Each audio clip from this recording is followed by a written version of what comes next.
குறிப்பிட்ட அசலானது 5 ஆண்டுகள்ல 5 வருஷத்துல 10,400 மாறுதான். அப்போ 5 வருஷத்துல அது 10,400 மாறிடுச்சு. 3 ஆண்டுகள் 3 வருஷத்துல 9,440 மாறுது. அதாவது அப்போ 3 வருஷத்துல எவ்வளவு மாறுதான்? 9,440 இவ்வளவுதான் வந்திருக்கு. ஏனெனில் அந்த அசல் என்னன்னு கண்டுபிடிக்கணும். அந்த அசல் தொகை என்ன அப்படின்னு கண்டுபிடிக்கணும். அசல் என்னன்னு கண்டுபிடிக்கணும். இப்போ இது ரெண்டுத்துக்குள்ள வித்தியாசம் என்ன? 2 வருஷம் வித்தியாசம். இப்போ ஒவ்வொரு வருஷமும் அசல் மட்டும் மாறாது, ஆனா வட்டி மாறிக்கிட்டே இருக்கும். அப்போ இதையும் கழிச்சிங்கன்னா உங்களுக்கு 2 வருஷத்துக்குள்ள வட்டி கிடைக்குமா? இதையும் கழிங்க. அப்போ 10,400 9,440 இது கழிக்கும் 0, இது 6 வரும், இங்கே 13 9 வரும், அவ்வளோதான் 960.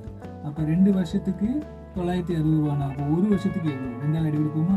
4 2 8 8 2 16. அப்போ 480 ரூபா வட்டி. என்னது? ஒரு வருஷத்துக்கு வட்டி 480. இப்போ நமக்கு 3 வருஷத்துக்கு மொத்த தொகை கொடுத்துருக்காங்கல்ல, அப்போ இதை 3 வருஷத்துக்காக மாற்ற இன்ட்டு 3ஆல் போடுவோமா? இப்போ 480 இன்ட்டு 3ன்னு போட்டிங்கன்னா 3 வருஷத்துக்கு கிடைக்கும். 480 இன்ட்டு 3 1440. இது 3 வருஷத்துக்குள்ள வட்டி மட்டும். நமக்கு என்ன தேவை? அசல் தேவை. ஆனால் 3 வருஷத்துக்குள்ள மொத்த தொகை இருக்கு. மொத்த தொகையில இந்த வட்டியை கழிச்சோம்னா அசல் கிடைச்சிருமா? மொத்த தொகை என்ன?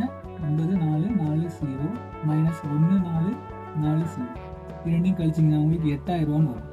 அப்போ அசல் தொகை என்ன அப்படின்னு பார்த்தீங்கன்னா 8,000.